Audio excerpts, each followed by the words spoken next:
Good evening, friends. I am Ravindra Srinivasa from SRAA Media. I have now with me Srimati Sharada Subramaniam from Delhi. She is a leadership coach, speaker, former senior civil servant with Government of India. She got n number of years of immense service with great knowledge. She is a spiritual speaker, yoga and wellness trainer, and she is author. Come, let us welcome Srimati Sharada Subramaniam for our knowledge sharing program. Welcome to you, madam. Thank you, Mr. Ravindra. Thank you so much. In our previous episode, you have given some knowledge on introductory part of yoga, and in that session you also told that there is 8 steps of yoga called Astanga Yoga, which was written by the great sage Patanjali. And I hope today you are giving knowledge on the first stage, that is YAMA.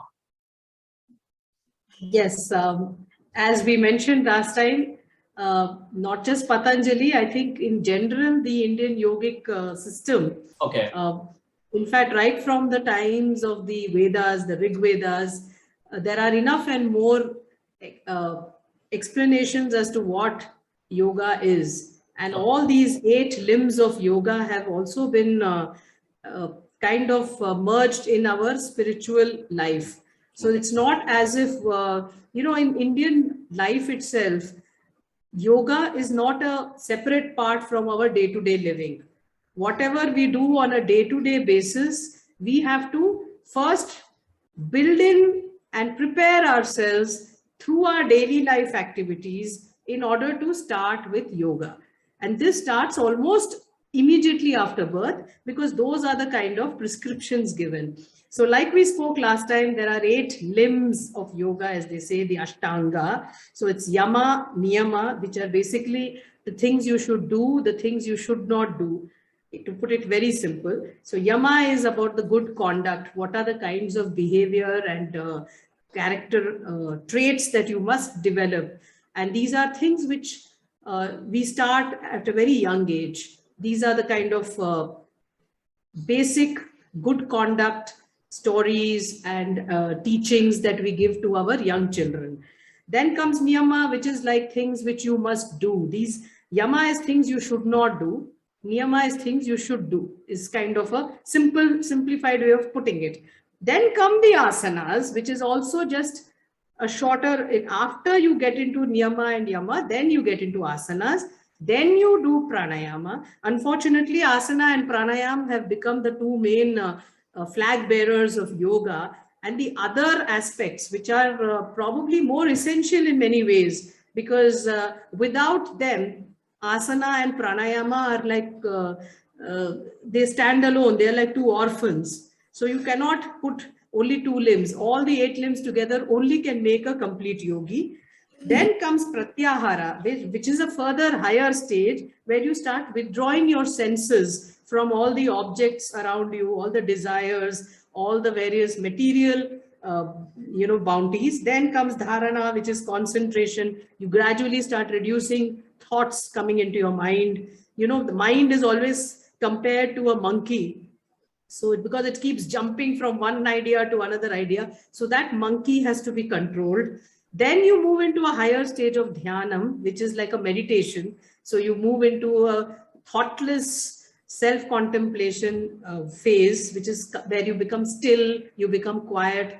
And the final stage is samadhi, where you merge into become one with your consciousness, the supreme consciousness, or Ishvara, or the Brahman, which is the ultimate truth. So finally, that is the purpose of all our lives, is to attain moksha. So to attain moksha, this is the 8 limb path. Today we will talk only about Yama, because Yama, of course, is a very small aspect of it, but it is the most essential, because these are the first foundations. Without these foundations, you can't build a structure. The foundation first has to be strong. So in that foundation, Yama comes as the most important. And as per Patanjali, there are basically 5 main Yama parts that he mentioned, the 5 yamas they call it. The first is, of course, Ahimsa, which is non-violence. So you've got to believe in life and in the fact that you have to live and let live. So you cannot, this means including yourself, you have to show a lot of respect for life as it is, whether it is animals, plants. So Ahimsa will also include in it vegetarian food. You should not kill, you should not get violent, aggression, you have to control your anger, your aggression, you have to behave in a non-violent aspect, in a very non-violent manner. Without that, you cannot really build your yogic skills. The second one, of course, is Satya. Satyameva Jayate. So Satya is a very, very essential. You have to follow the path of truth. So what is truth has to be spoken. Regardless of what other people understand or know, there is a certain conscience within you which knows. And that conscience should always, is always there with you, and you know that you have to speak the truth. As they say, when you go to sleep at night, you should be able to sleep comfortably. And I think that happens only if you are always abiding by the path of truth. Then comes the Asteya, which is Asteya is basically non-stealing. You should not take away somebody else's property, somebody else's money. So do not steal. See, these these are very similar to the 10 commandments in a sense. 10 commandments as mentioned in the Bible, they also match this. The only difference is in the 10 commandments, you get condemned to hell if you don't follow this. In the Indian system, we don't condemn anybody. You have to keep trying. So if you can't achieve it in this janma, go back, come back another time, another janma, again you'll get an opportunity. And especially those of us who have been given this opportunity to be born as human beings, because you know you can be born as an animal or anything else also. So once you have come in the human form, you must build your skills and develop and get better and better with each new janma. So if not this janma, next janma. But if you don't start today, you'll never be able to achieve it. And that is the basic belief. And I think there is a lot of sense in it, because it also helps, you know, a lot of this philosophy helps you to live a happy, contented life. It is not so much, God telling you and you are going to hell and heaven and all that. It's more of your own personal present life if you follow this. The third was Asteya, as I said, non-stealing. And then you have Brahmacharya. Brahmacharya, of course, means celibacy, but celibacy for the unmarried and the unattached, the sannyasis. It can also mean a certain degree of faithfulness, a certain degree of, adherence to monogamy, of being faithful to a loyal to the partner with whom you are, ensure that there is mutual respect between the two, that kind of a brahmacharya. Then comes aparigraha, which is non-coveting. So you basically don't start wanting more and more. You start giving up. I don't want 25 saris. I will use only 5 saris. I don't want 100 pairs of shoes. Let me manage with 5 pairs of shoes. So gradually you must start giving up your possessions. That is the next. So see, all these steps have to come before you start doing yoga. So you must first build these characters and attitudes within you. In addition to this, there are some other texts like the other Vedic texts. There are almost 60 texts, they say, in ancient Indian philosophy, which mention Yama in particular. And among them is also Mitahara, which is Mitahara means a little moderation in food. You mustn't overeat. Eat what is required for your body. And of course, eat sattvic food. Sattvic food meaning food where you do not have to harm life or kill in order to eat. So the sattvic food with energizes, which nourishes. And of course, as per the Indian philosophy, even ghee and butter and milk and curd are all considered sattvic. So all these sattvic forms, fruits, vegetables, anything that is freshly cooked and prepared with a certain, we also have mantras for every time we prepare food. So, all that, with all that power, if your food is prepared and you eat, that energizes you. So keep yourself eating only moderation. Eat in moderation. Then comes a very beautiful quality of kshama.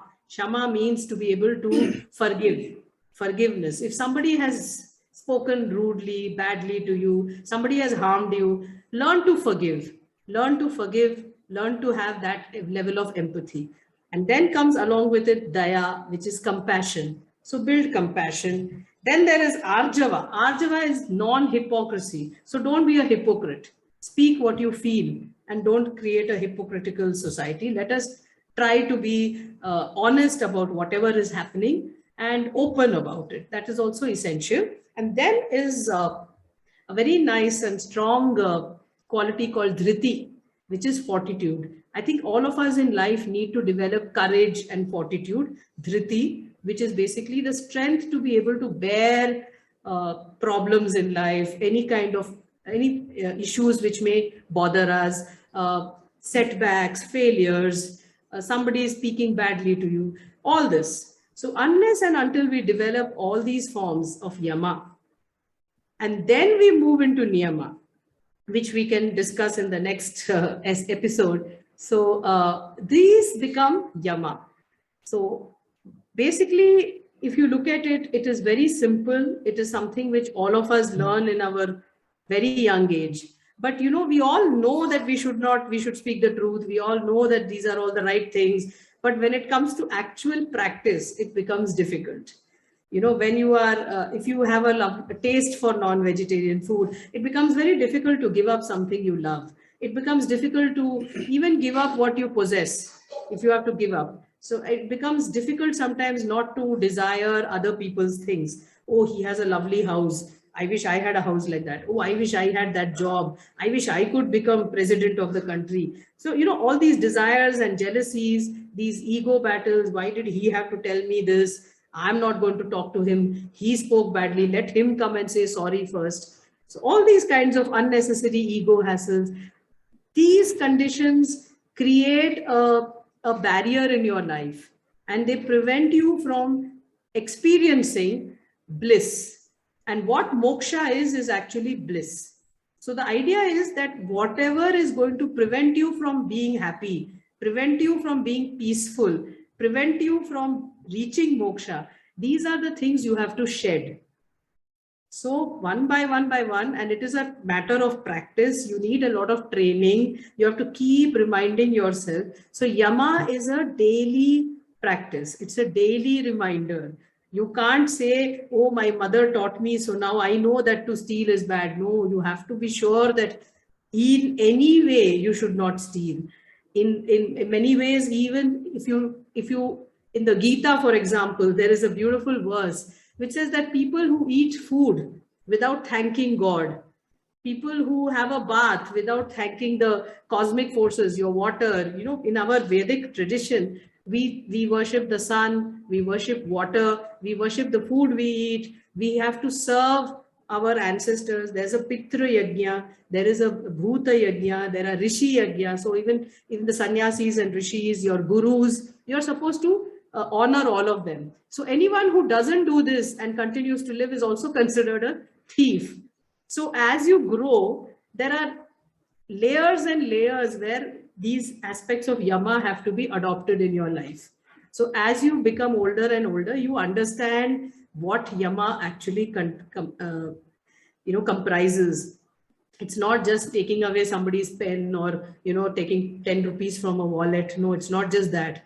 It is a more deeper and much more important way of behavior that is necessary if you want to build your own self-discipline, so that you can then get into the other limbs of yoga and become a full-fledged yogi. So this is basically the crux of what yama means. Really, it is very beautiful and wonderful how our ancient Sanatana Dharma has given us the knowledge. If the yama is understood properly and being practiced throughout the world, I don't think there will be any problem in the world at all.